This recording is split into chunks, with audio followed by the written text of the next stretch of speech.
Hello and welcome to the Sonic Cinema Podcast. My name is Brian Scuttle. Thank you for joining me at www.sonic-cinema.com as well as the Sonic Cinema Podcast YouTube channel.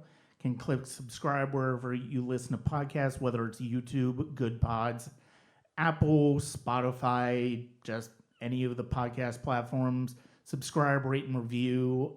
Share the podcast. It's always beneficial, and that is wherever you listen to the podcast, I'm grateful for you listening. You can also check us out at patreon.com/Sonic Cinema.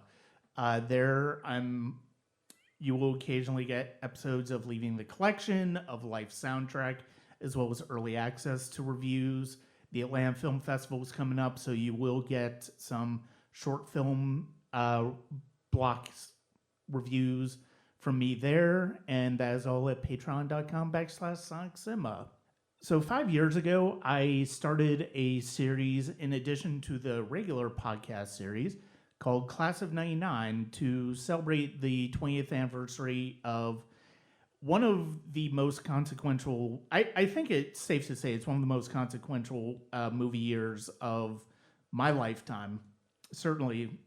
And as I've gotten into movies, and we are now at the 25th anniversary, and I've gotten to know a lot more people that have been on the podcast and who could have some valuable insight into this year. And so I decided to hit some of the films that I didn't quite get to the last time we did this, but I felt like deserved to be in the conversation. And today's episode, we are talking about 10 Things I Hate About You, the teen high school comedy, one of many that was taken from classic literature in 1999. I'm not quite sure what was in the air at that point, but I'm sure we can talk about it a little bit now with my guest, who is a return guest, has been on the podcast before. They hosted Untitled Cinema Gals, and they're now hosting their own podcast, Female Gaze, the Film Club. Please welcome back to the podcast, Morgan Roberts. Morgan, thank you very much for joining me. Thanks so much for having me, Brian. I'm so excited to be here and to talk about this film. It is really a delightful one to talk about. Before we get to that, though, I do want to talk to you about your new podcast venture, which I've already been on. We talked about Catherine Bigelow's Strange Days. What was the inspiration to doing Female Gaze? Yeah, I mean, I think if you know me privately, you know that women in film is kind of a huge chunk of my personality.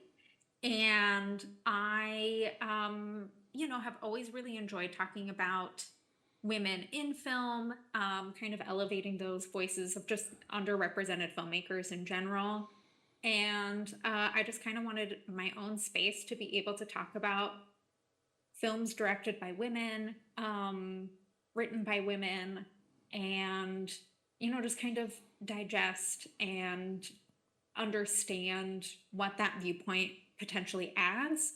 Because, we see the male gaze a lot, and there are obviously some great films from male directors that I personally love, but I just really always love women in film, and so just wanted to dive into that unique perspective.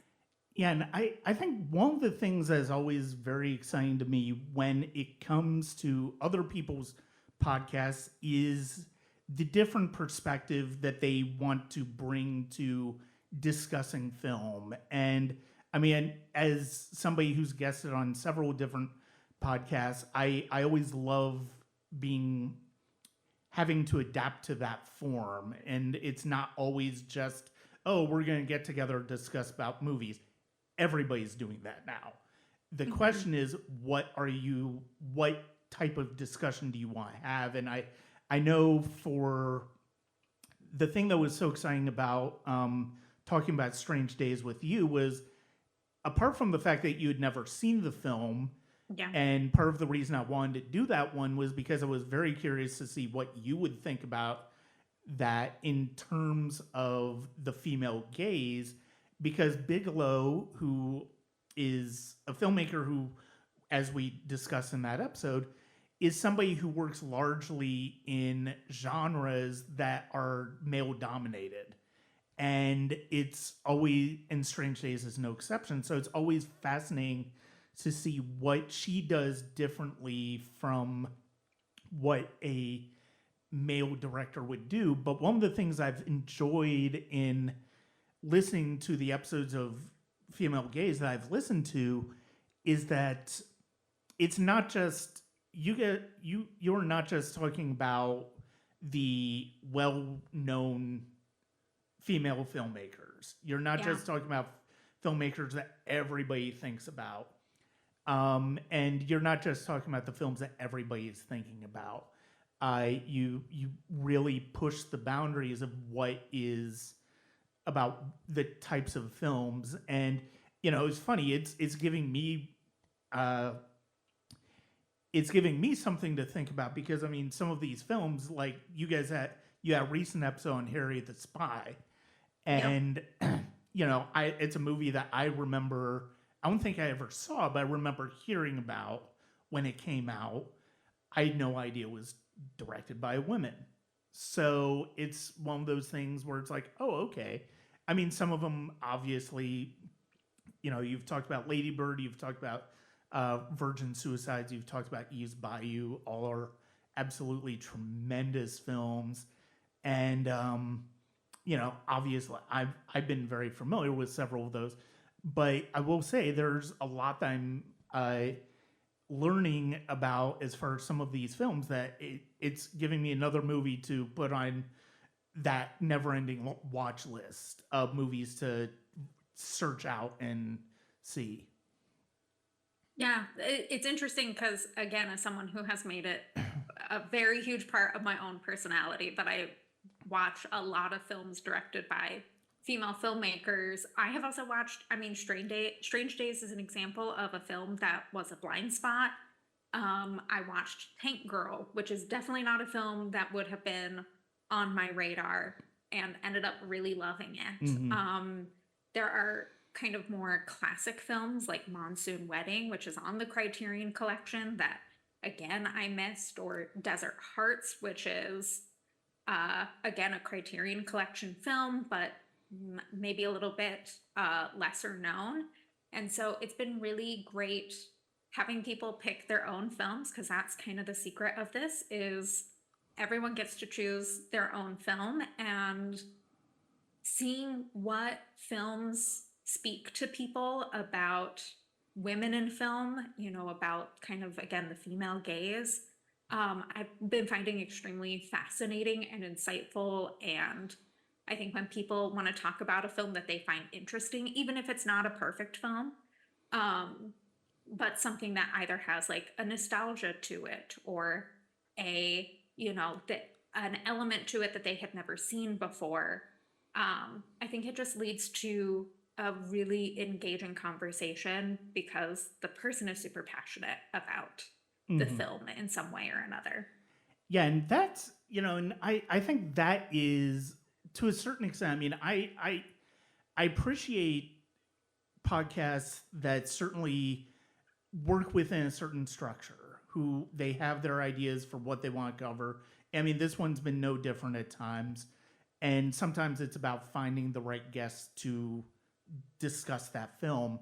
But at the same time, I there are times where I am always excited about what, if especially if I can't immediately come up with an idea for a discussion myself, asking the person, what films are you interested in talking about? And when you listen to the past episodes in this Class of 99 series, you'll find that a lot of them, it was a matter of the people themselves saying, yeah, I'd be interested in talking about that movie with you.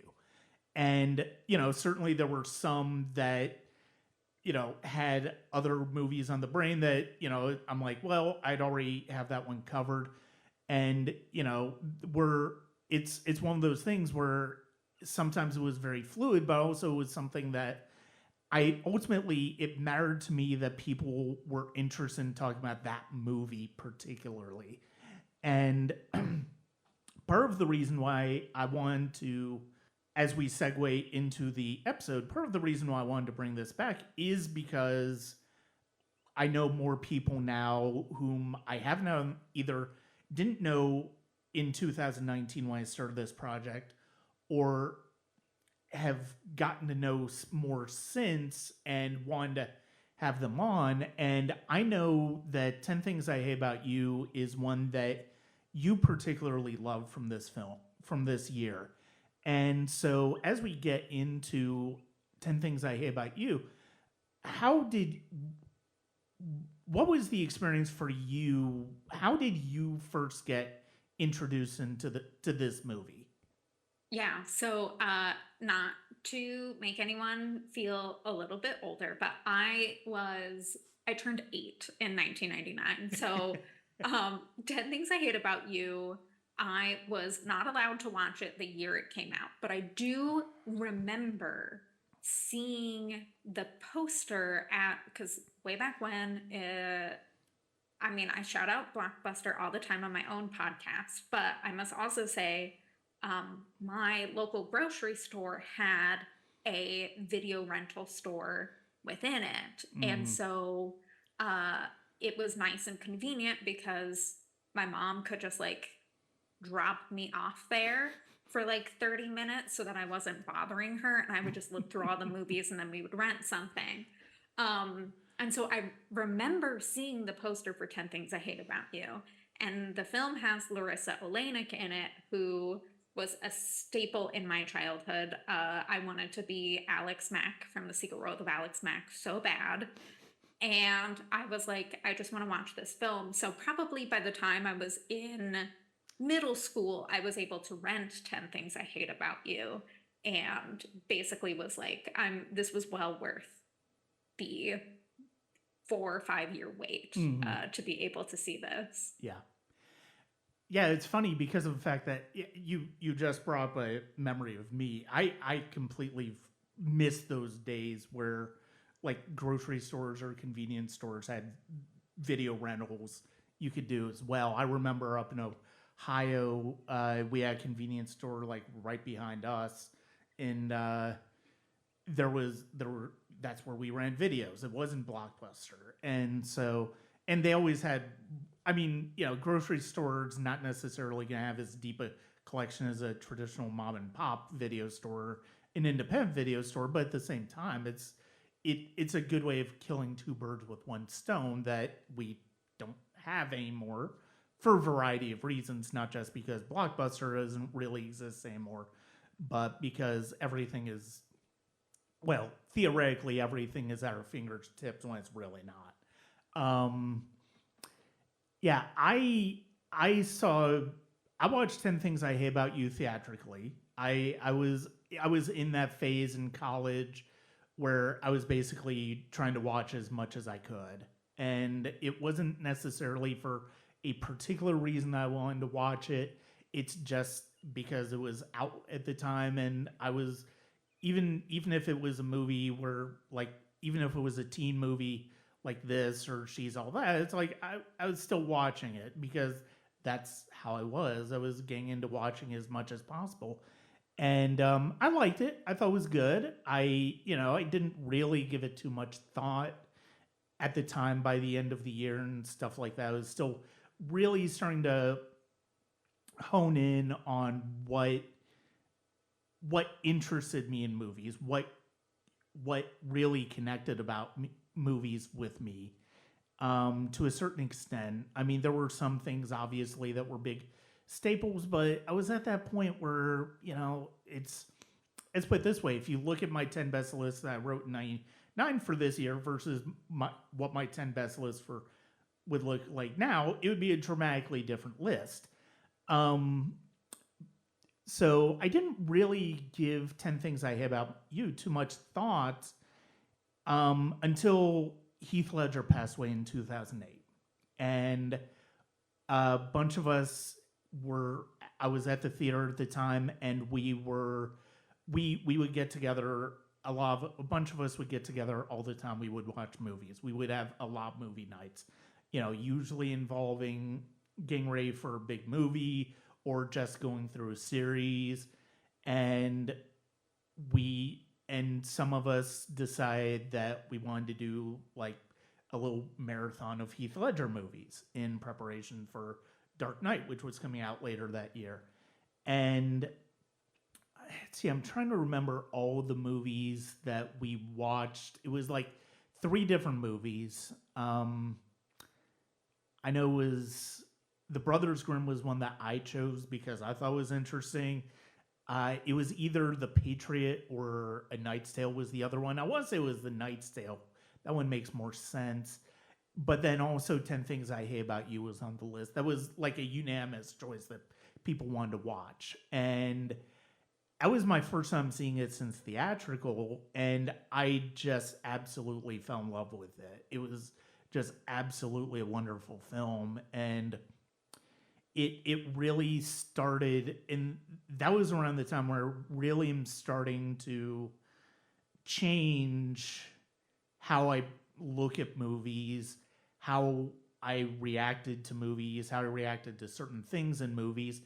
And this movie just does such a wonderful job of being the hook and really giving all the main actors in this movie room to have just absolutely wonderful moments. And so that from that point on, I've basically been a fan of the movie ever since. And it's been my collection. And even if it's one of those non-amorphic ones where it's just the box without widescreen, and yeah. So that's my memory of watching it and my memory of why I fell in love with it. So this one is adapted from Taming of the Shrew, the William Shakespeare play, and it has Heath Ledger and Julia Stiles as the main character.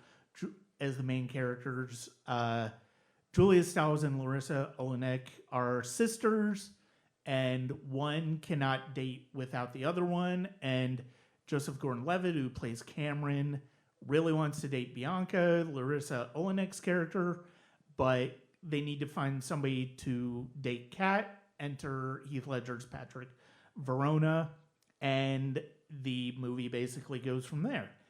And what is it about this movie that really resonates with you?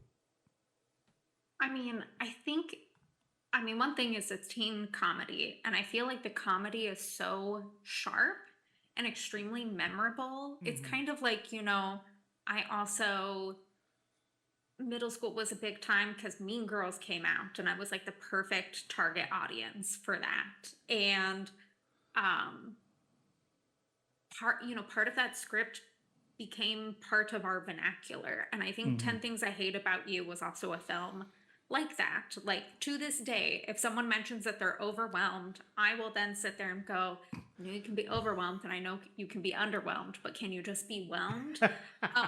Like, that is just so smart and so funny. And the fact that there are just pieces from that script that I, to this day, still remember and quoted so much in my childhood that both my parents understand what I'm saying when I, am slightly quoting it. I also think, like, as a romantic film, especially like for teens, it was very much if you watched Barbie last year, the joke with Hari Neff being the Barbie who has the glasses on, and then Ken gets to take her glasses off and notice how beautiful she is. And I think that that's kind of how romance was framed. And this film really kind of challenged that idea because, you have our central character of Kat Stratford, and she is a prickly teenage girl. She's very opinionated. She's very smart. And I think for someone who grew up into a very opinionated teenage girl, it was very nice to have representation of someone who was unabashedly herself. Mm-hmm. And yeah, there are points in it where they're just like, oh my gosh, she's so difficult to date because she keeps everyone at arm's length. But they never minimize her in the end. They're never Mm-hmm. like, oh, she's, awful because of it. Like, they slowly show that, like, her defensiveness is because her mom left and she had a bad experience with a boy, and she's very protective of her sister. And again, she also is probably far more mature than most people Mm-hmm. her age. And you got to see those layers. It wasn't just like, okay, let's just project what men expect and want from her and have her fit that mold at the end of the day. It was, let's have two people who have had journeys come together, understand their differences, and fall in love with the pieces, you know, the whole person, not just the the expectations of what a Yeah. teenage girl should be. Yeah, and I think one of the things that I really do love about Kat and Verona in this movie is that they're both, you kind of learn the myth about both of them before you see the actual people. And I love that they both have a certain stigma to them that society is projected onto them that really goes away the more we start to see that. Like, we understand why we really start to understand why Kat is as closed off to people the way she is, and for completely justifiable reasons. We understand that Patrick is somebody who he's somebody who very much will swing for the fences and just have a a very much will just do what he wants, but at the same time he has a journey that he's been on too, as you mentioned. And I just love that. And then the thing that's interesting to me about this is that you have two sets of couples in here that ultimately could not be more different, but all four of the individuals, well, at least three of the four, I think have very distinctive personalities that, as we get to know these characters, we see that they're not just archetypes in a teen movie. And I think that's even Cameron and Bianca, I think you can make an argument, are not necessarily archetypes in a teen movie. And I love that. Yeah, I totally agree with that, because I think Bianca, out of all of kind of the four main characters, is the easiest to write off because she comes across as very self-centered, very vapid, just kind of wants things her way. And I think, she's a younger sibling. She has also had the same experiences as her sister, but 2 years younger. Mm, Um, she's just a very different person from her sister, and I think that that's also kind of a fun thing to explore, because we like to have family units where it's just like, oh yeah, I can see how they're all related, where this is like, oh, these two teenagers could not be any more different if we tried. yeah. And yet, there are just moments where she is trying very earnestly, yes, a little selfishly, to help for her sister to be able, for Patrick to date Kat. Mm, And there's like this moment where she is rummaging through her sister's room and very much violating her privacy, and is pulling out her underwear and giving some insight to Cameron. And then Cameron is like, well, can I see your room? And she's like, no, that's no. And I just think that it's like very funny, but mm-hmm. also very telling that she's like, Yeah, I will air all of my sister's laundry, dirty or not. Obviously, it came from Yeah. the drawer. Um, but like she also kind of has like her own facade that she's putting up and has like some places that she keeps private. And I think that that was like a really, again, it's a joke, but it's also like, oh, kind of insightful to Hmm. who she is as a person. That, yeah, she will show you who she wants you to think that she is, but there are other things about her that she doesn't clue you into. Well, Um, yeah. yeah, and the thing I like about Bianca in this is the fact that she's on the surface when we first see her in Chastity, played by Gabrielle Union. You get the impression that they're very much trying to be the popular girls that are trying to be the unattainable girls to a certain extent, and they have a particular idea of the type of guy they want to be with, and that is Joey, played by Andrew Keegan, who is absolutely hilarious and awful in this movie. But the thing I love about it is I love at the party when Bianca is on her own with Joey, you see that she understands it's like, no, no, no, this is I'm not interested in this at all. What is going on here?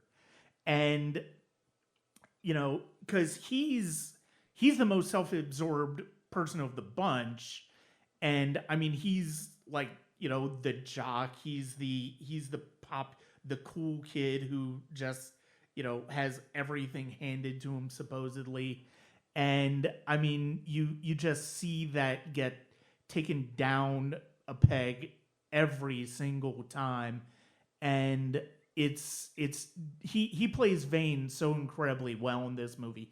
Like he is the type of character that we initially think that Bianca might be, but Bianca is definitely not. Yeah, I mean, such a brilliant performance. I think he is the only character that you're like, there are no layers to this man Yeah. whatsoever. This child, really. I mean, um, and I think it's just so interesting because you also do have Cameron, who comes across as like this very nice guy. And I think that it kind of helps. Two women did write the script for 10 Things I Hate About Mm-hmm. You. Karen McCullough and Kristen Kiwi Smith um, wrote it. And I think that they kind of challenged that nice guy persona a little bit with this because while, there are some things where he has great intent, he obviously wants to get close to Bianca. He learns French for her. He also kind of like has unrealistic expectations that Mm-hmm. he's going to like make all of these things happen, which requires her to fall for him. And it doesn't happen in that same trajectory. And he calls her out on it. And I mean, great. Larissa Olenek and Joseph Gordon-Levitt together in that scene are so great. And like later on, she then calls him out too because she Yeah. kind of makes it known that she's not into Joey anymore. And Cameron is doing his like mopey, self-centered teenage boy Mm-hmm. thing, and she's like, not only am I going to call you out, I'm going to call you out in French, Yeah. even though neither of us really knew it to begin with. And I just really appreciate that they are, again, they can kind of come across as like this archetype, and then we see kind of those holes into the layers that are built into who they are as individual people. Yeah. No, absolutely. And yeah, you mentioned Joseph Gordon-Levitt and Larissa together. They were in they were also ended up later being in Third Rock from the Sun together as well as a couple. And Love that. oh, I adore that show. It's one of my absolute favorites to watch. And but yeah, it's to your point. I mean, Cameron's the one person out of the main quartet where it's like, he's kind of a fairly one note character, and but it's it really does skirt close to being the stereotypical nice guy who's not really a nice guy, who has his own uh, particular needs and ideas that he wants. But to your point of what you just said, Bianca is not afraid to call him out on it, and he is not afraid to call her out on her thing. And I do think it makes him a stronger character because of the fact that you start to see these two characters as people. They're not just plot devices on the outside of Patrick and Kat. And but we do, I would be remiss obviously if we didn't mention the amazing Larry Miller as the Stratford's father, who's just an absolute legend and is always hilarious whenever he shows up as the overprotective father. And I love that even he's able to have these moments where, as overprotective as he is, and he's overprotective because of, to a certain extent, because of his wife leaving, to a certain extent, but also because of the fact that he sees in his job what could happen with teens, and if they make the wrong decisions, and it's always hilarious to see that. But then we see later that he has moments where he starts to realize, he starts to see both his girls as young women who they're gonna be all right. They're gonna be all right, and it's just such a it's one of a great handful of supporting performances in here that is just terrific. Yeah, when he calls them those damn Dawson River kids, I laugh every single time. It's just, he's so funny and like a little bit over the top, but not to the point where you're just like, this is outlandish. It is just kind of like, we're making you know where he sees the stakes, which are much higher than where everyone else sees them. And yeah, I just think there are some moments, especially Kat gives that man a run for his money when, again, another great line is after Kat backs into Joey's car kind of purposefully because he also parked right behind her so she couldn't leave. And after the accident, she responds with whoops, and that it cuts to her dad going, whoops, I'm sorry, my car insurance doesn't cover PMS. And it is just so funny. Just that poor man is trying to raise these two girls. And again, Kat is just giving him such a hard time. But then you see moments later, later on in the film, where she's dying to go to Sarah Lawrence College on the other side of the country. And he's like, well, I sent your tuition in. You still want to go, right? Don't tell me that you don't want to. And it's such a lovely moment to be like, oh yeah, like he is still their dad and he still cares about them. He just, it feels like he's inches away from having some kind of cardiac event because his one daughter wants to date very questionable boys and the other one is trying to destroy very questionable boys. Yeah, absolutely.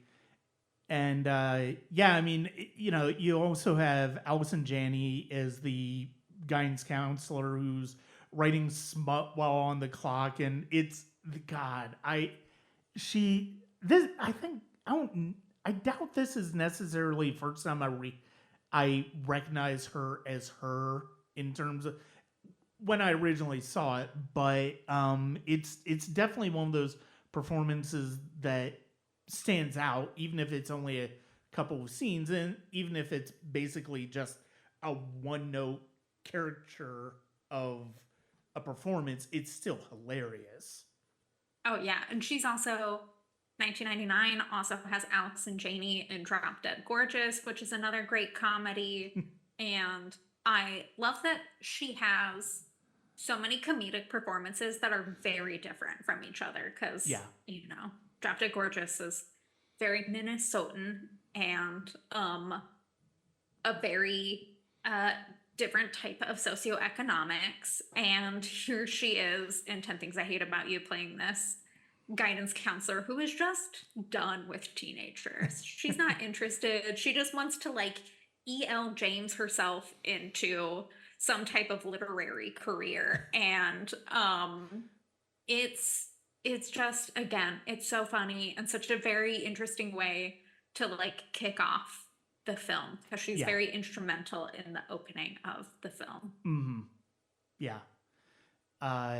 And then also Daryl Mitchell was the English teacher, is hilarious, and he was in Galaxy Quest this year as well. And I always forget it's him, and he's another one of these people with the schools just done with. He's not going to put up with any of their bullshit. And I think that's one of the things that distinguishes this movie from the other teen movies that we've gotten, where it shows the teachers as they're just not going to put up with the crap that they get with kids, but they're doing it in a way that it's not, you're not going to see a turn where, oh, they have their own reasons. No, they just just, we're not going there. Here's what you're gonna do. And I love that. I love that Mr. Morgan, when he gives out the assignment and Kat's like, oh, this is a great idea, I'm looking for this. It's like, go to this guidance counselor. I can't deal with you actually agreeing with me on something. He just doesn't know how to behave. I also love that character because he basically is like calling out all of teen comedies, because most teen comedies are largely white, they're largely upper middle class, and he's just like, here she is complaining that they're not reading any women, and he's like, you think I want to be teaching Ernest Hemingway? Like, there are Black authors I would like to talk about. And then, kind of, I feel like a structure that Mean Girls stole from, you have like these different cliques. And of course, this school had a bunch of white kids who were appropriating,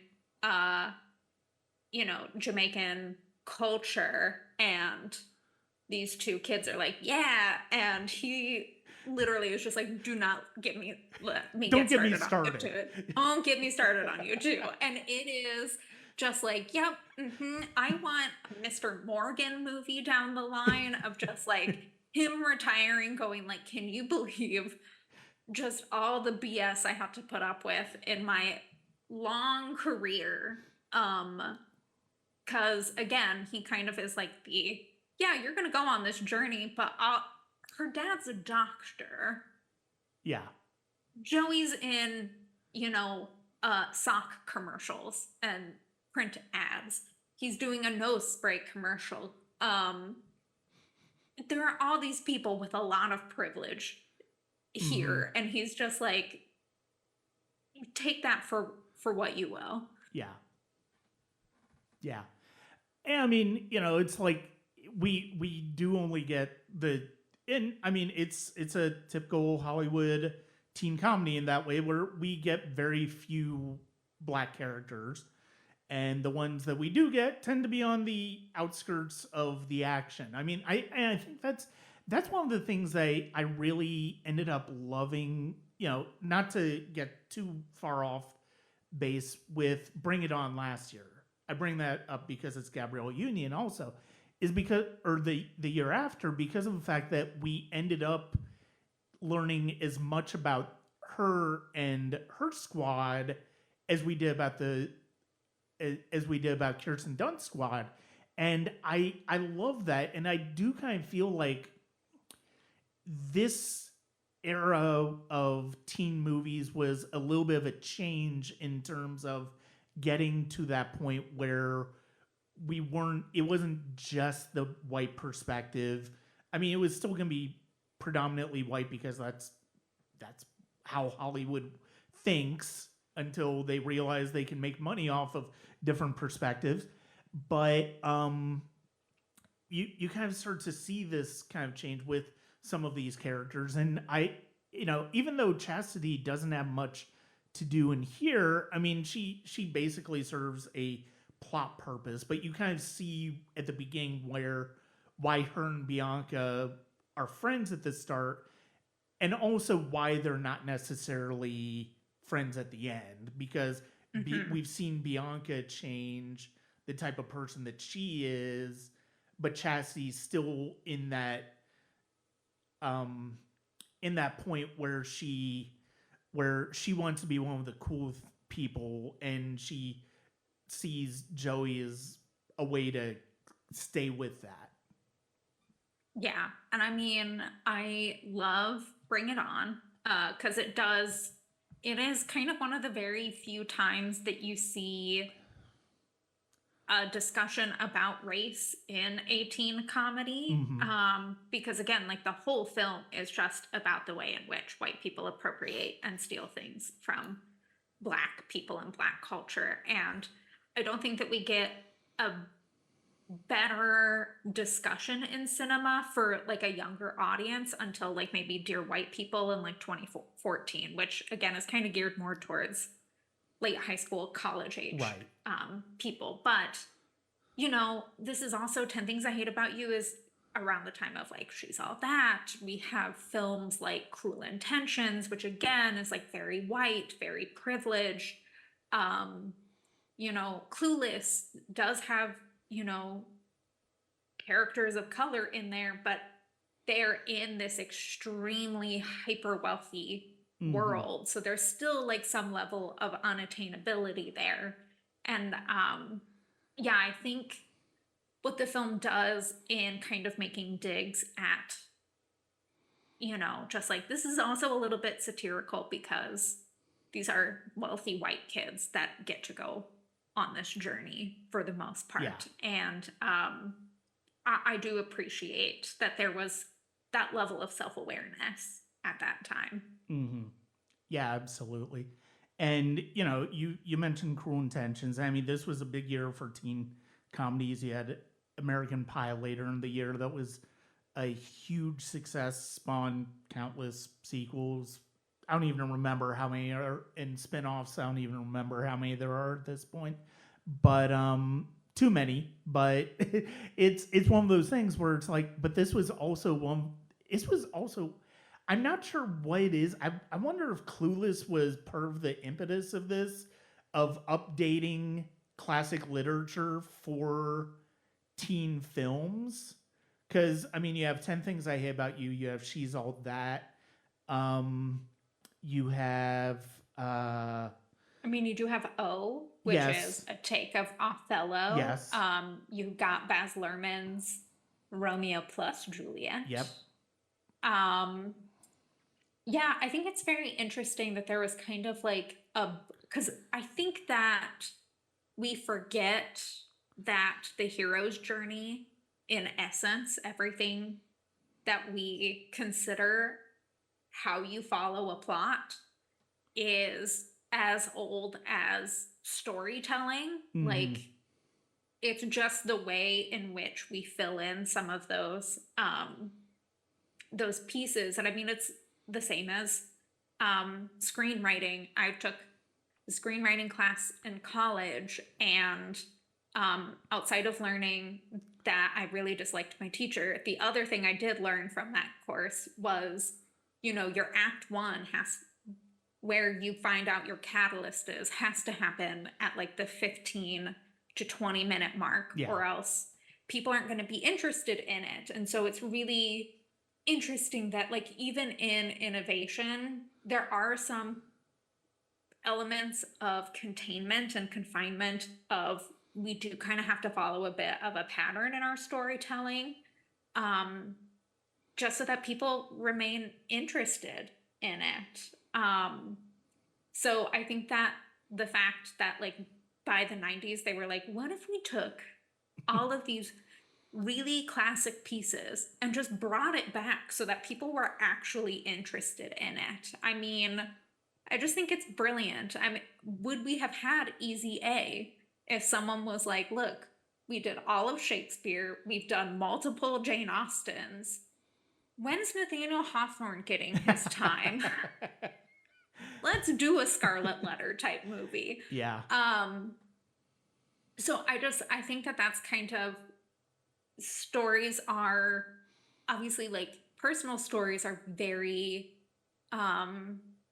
there are things that it's like, oh, I, as a woman, my stories and experiences are going to be very different than a man walking through the world, or I'm a cisgender woman and my experience is very different from a trans woman, and those stories are very important. And one of the things that we have in the mainstream, though, are all of these classic stories. And I think that kind of an easy way to revisit what we consider classic literature is to just revamp them for new audiences. That said, we don't have to keep revamping old white men stories. No. Everyone, No. just as there are other people in this world who have had really great stories that have not been shared, and we do have opportunities to, share them, bring them to the light. Again, if Rebecca Hall had not gone on her own personal journey, would we have had an adaptation like Passing?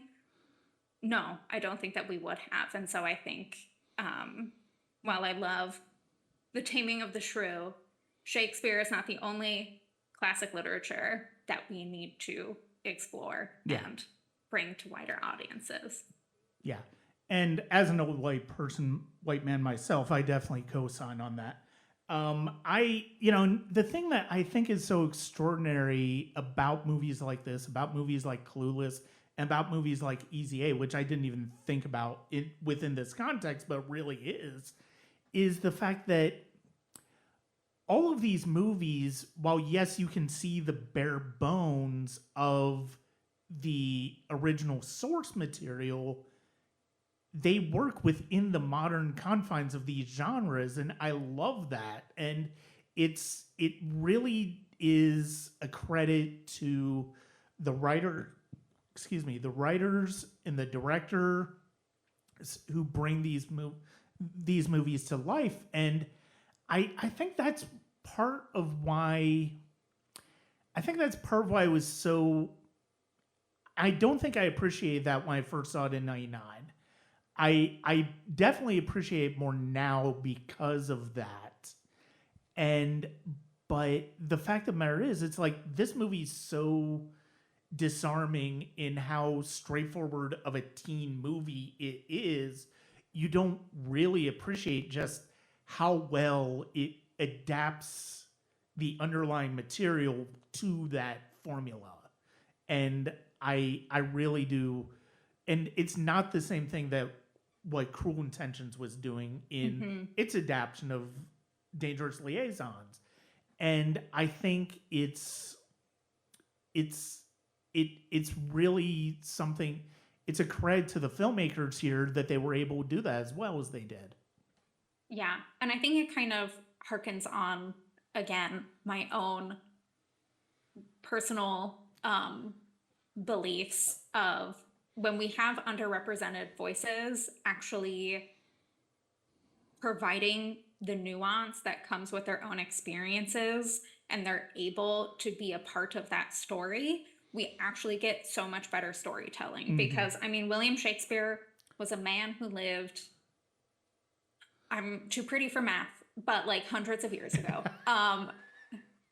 But I think the important thing here is that we had two women craft this film. And, yes, Shakespeare is having a fun time with, like, oh, she's this difficult woman, but she is also someone who has feelings, who would have known. And you have these screenwriters going, like, of course she's a young woman who has feelings. She, like, lives in a world that minimizes women who are like, I don't like the way that things are. And even if there is privilege in her whiteness, privilege in her socioeconomic class that she comes from, there is still an understanding that she's like, I'm trying to find a way to make it in a world where I can be opinionated and not have to be impressed by men at all times and still get to exist. And I just, again, want to say, like, if we want better stories, then who better to be telling stories than people who have lived experience? Yes. And I think that that's kind of why you also get, I mean, you mentioned She's the Man. Same screenwriters from 10 Things I Hate About You did She's the Man. They did Legally Blonde. They did The House Bunny. All of these films which really challenge the projection that men have of women. Clueless was written by Amy Heckerling. Obviously, it was an adaptation from a classic already written by a woman, but being able to retain that. And I think that 10 Things I Hate About You worked so well because even if the director is a man, we kind of have the When Harry Met Sally effect in this film, where the women laid the groundwork. The women really were like, this is a story about young girls trying to find their way. And while, yes, there are men here and they're young men who are fleshed out for the most part, again, Cameron has a little less nuance to his character, but they're the ones that laid the foundation, just like Nora Ephron laid the foundation for Sally Albright and Harry Burns. We had these two women saying, here are some things that we're going to challenge. And that's the crux of the film. So you can't try to minimize it. Yeah. And so I think that that's so important of who's crafting this story. And again, would love to see more teen comedies from non-white people to talk about those experiences, because all these stories are valid. Yeah. Yeah.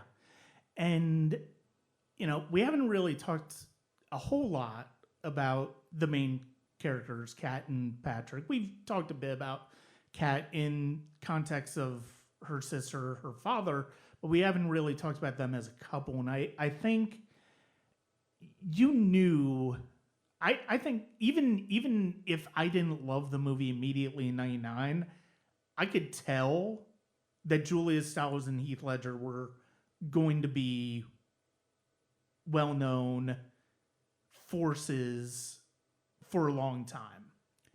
And sadly not as long with Heath Ledger as we would have liked. But you look at that decade from this to 2008, and I mean, he had it right from the get-go.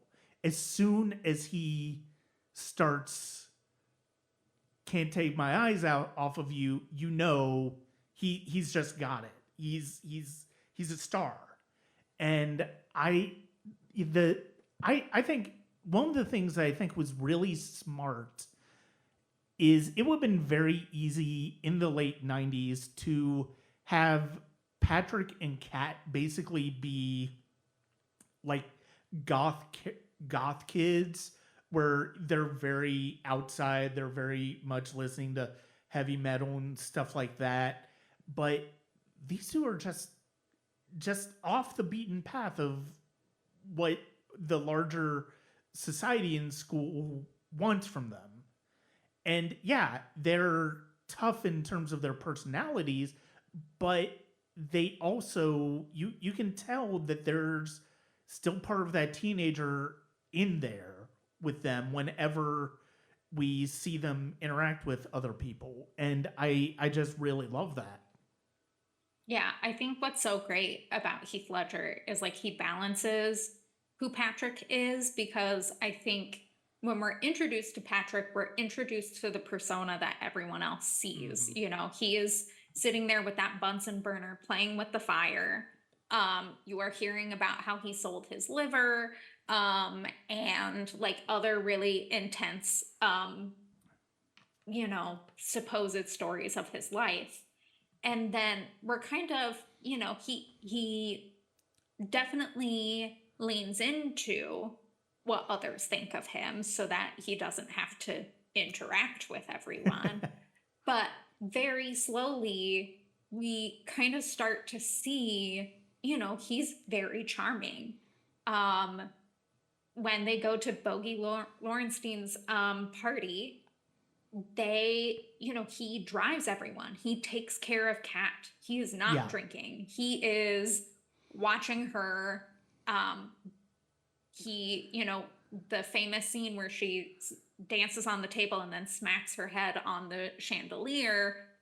He is concerned that she has a concussion and he is like trying to keep her awake. And when she makes a move at as they're in the car, as he's dropping her off, he kind of is like, you're not, number one, you're drunk. Number two, you're concussed. I don't think that this is the appropriate time to do this. And, how frequently do we let, teenage boys get to be stand-up people? We kind of get the super bad versions of what we think teenage boys are. Which I think does such a great disservice to teenage boys, personally. But yeah, so I think that there's just kind of like, he is very nice, very charming. And so like, you can understand why she does fall for him. And yeah, he sings a Frankie Valli song, gets into detention, and then she distracts the teacher and they have like this day together. And I think it's just very, again, the same way in which the screenwriters especially, and the director here, don't minimize someone like Bianca. They don't minimize Patrick. And then they also don't minimize Kat, who I think would be such a difficult character for people to root for if they didn't have the same faith in her as the creatives behind the screen. Because I mean, literally, she's introduced to Joan Jett's bad reputation, which such an iconic way to just like, this is how you're appearing on screen for the first time. But like, she's so smart. I mean, tempestuous is what she assumes people are calling her. Even though heinous bitch is the term most commonly used. And she's also very proud of that too, which I find very funny, that she's like, either one of those would be great. Great ways to describe me. But again, she also is kind of she comes across as like very guarded. And then in the moments, especially with Patrick, when we see her let her guard down, I mean, should we talk about the soliloquy that she gives, the prose she gives? It's maybe one of the greatest moments in teen cinema history. No, it's oh my god, it gets me every time. It really does. I mean, I think more than any other moments, like I mentioned, Can't Take My Eyes Off of You being the moment you realize Heath Ledger's a star. I think that's the moment that truly solidifies that Julia Stiles is a fantastic performer. I mean, she's got great moments throughout the rest of the movie, but that's the way she sells that at the end. The vulnerability is perfect. It's perfect, and it it pains me that she has not really had the career of Kirsten Dunst or Emma Stone. She's had moments since, I think the last really significant moment she had was on Dexter, was when she was in that season, in a season of that, but she really hasn't had any of those moments since. It's really disappointing. And it's like, I mean, I think it probably had to do with the fact that there are so many actresses, and Hollywood just has so little imagination of how to utilize multiple actresses who kind of fit in a similar mold of the type of performer they are, and not necessarily the type of performer they are, but the type of role that they fit in a cycle of Hollywood and movie making. And I mean, Julia Stiles, she's had some, she's had some noteworthy supporting role, but she really, you feel like she should have had her La La Land moment, or her Virgin Suicides moment, or any of these moments that other actresses in that vein had, and she just really never got it, unfortunately, after this moment. Yeah, I mean, like, she had Save the Last Dance, she had Mona Lisa Smile, and The Prince and Me. But I think it kind of ended up getting to a point where it was just like, we don't know how to keep her in focus. Because she ends up getting like so many very tiny supporting roles in films, and which is great. I love to see Julia Stiles work, get whatever money you want. Right. But yeah, I think it kind of like hit a point like by the early aughts where they just like, how do you take someone who is largely known for being a teenage feminist icon and let her be an adult? Yeah. And I don't think that anyone was really interested in finding that transition or giving her the opportunity to make that leap. And I really just think, tale as old as time, instead of having more creative and wide-ranging work for people who aren't straight white men, we just are like, okay, well, you get to be on the sidelines now because we're just not interested in finding a way to do this. And I mean, we mentioned someone like her contemporary, like Kirsten Dunst. She was working well before Julia Stiles was working. Yeah. And on top of that, despite being in all of these acclaimed works, I mean, she's done 3 films with Sofia Coppola. She has worked with Lars von Trier. She has really done some very interesting work throughout her career. Bring It On. I mean, a box office success. And yet it's kind of not until Power of the Dog, where she earns her first Oscar nomination, that people are like, oh yeah, Kirsten Dunst has been great this whole time. And yeah, I just think that we continually do a disservice to people as they are working. I mean, Kirsten Dunst has also has talked about how, despite being in Bring It On, she has been in films where she was paid significantly less than her male co-stars, even if they don't have the body of work behind them. Yeah. So I think that that's also a struggle too, and we find a lot of women going to television, whether they are actors or directors, because there's just more opportunity there, which is also very disappointing in the way in which we still frame television as somehow a lesser media than filmmaking, when we really do have filmmaking quality week after week on so many television programs that are employing people who, again, don't fit a very specific mold that Hollywood likes to continually reward for the same thing over and over again. Yeah, so I mean, like, justice for Julia Stiles. She was also, I do want to say, she was also in Orphan First Kill, Hmm. and I love a campy horror movie. And she was like, I am here to be the campiest in this horror movie. I appreciate her. Yeah.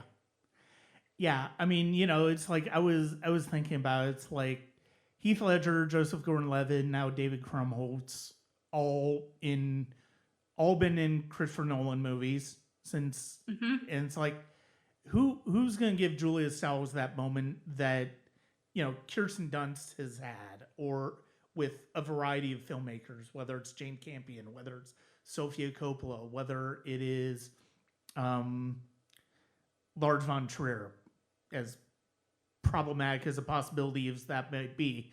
Yeah, who's gonna? There's got to be somebody who is like, why didn't she take off? Why didn't she have her moment? And is just sees the potential of that, and it is disappointing. And I mean, it's disappointing that we're still at this point where somebody like Kirsten Dunst, who, yeah, she finally got an Oscar nomination for Power of the Dog. She should have had an Oscar nomination for Interview with the Vampire, if you're asking me. She should have at least been up for contention with Bring It On, even if it was Hmm. just a Golden Globe for comedy musical, because she's fantastic in that movie. But no, it is this unfortunate happening that there are so many actors and actresses in this generation of performers when 10 Things I Hate About You came out that for some reason just did not take off. I mean, to Hmm. Joseph Gordon-Levitt's credit, he kept working, and he started to work with interesting filmmakers to where he started to build his body of work beyond what we saw as a teen.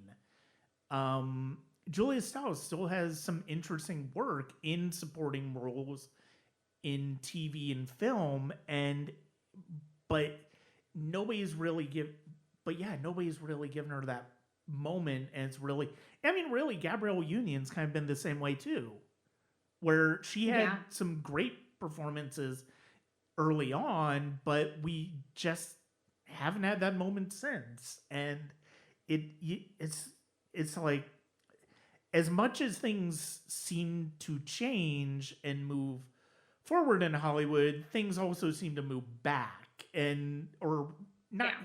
or just like be at a standstill. And that's unfortunate. Yeah. Yeah. I mean, Gabrielle Union, I mean, her first four films, She's All That, 10 Things I Hate About You, Love and Basketball, Bring It On. Like, hit, hit, hit, Yeah, hit. Like, yeah, love that. And I mean, like, she also is someone who does really interesting work, but like, she was in The Inspection, which got some attention at the Independent Spirit Awards. Um, she is consistently working, which again, I love. But like, when does she get to have a moment where it is Gabrielle Union just as our central character? yeah, And I just find it so interesting because it's Gabrielle Union, it's Julia Stiles, it is Larissa Olenek, these three women who had really incredible careers at the very beginning of their careers. They have continued working, but as a whole, Hollywood just was like, okay, well, we just had a lot of starlets, and only two of you get to come out yeah, and have careers that we're going to loudly support. Um, and I think that we see that happen. Larissa Olenek was a child actor. Um, Only so often do child actors really survive that horrendous yeah, experience. And I think of someone like Dakota Fanning, who has, I think that she could have incredible child actor, and I think that her leap from being a kid to being an adult was not as seamless as some other actors have had, and yet she has really just like taken the steps and taken those Hmm. strides, and like now she's doing like really incredible, interesting work as an adult. And I'm grateful that there are times that we don't completely fail, girls and women in the industry, but it's very glaring that Yeah. in a film that has such great feministic qualities for young girls to see, that the actresses did not get their due for many decades following Yeah. this film. Yeah.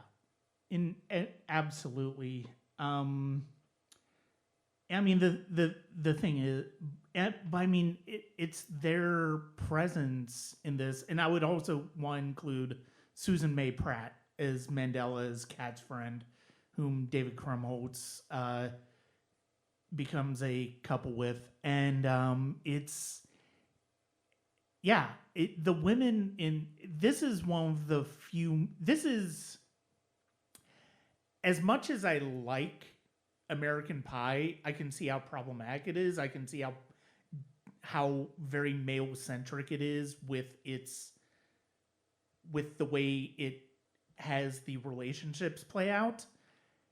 This is, everybody's equal on this. Everybody is on equal level. Now, it doesn't mean that every character is as strong as the other character, but everybody plays their part. Everybody has a very distinct role, and everybody is very interesting in this movie. And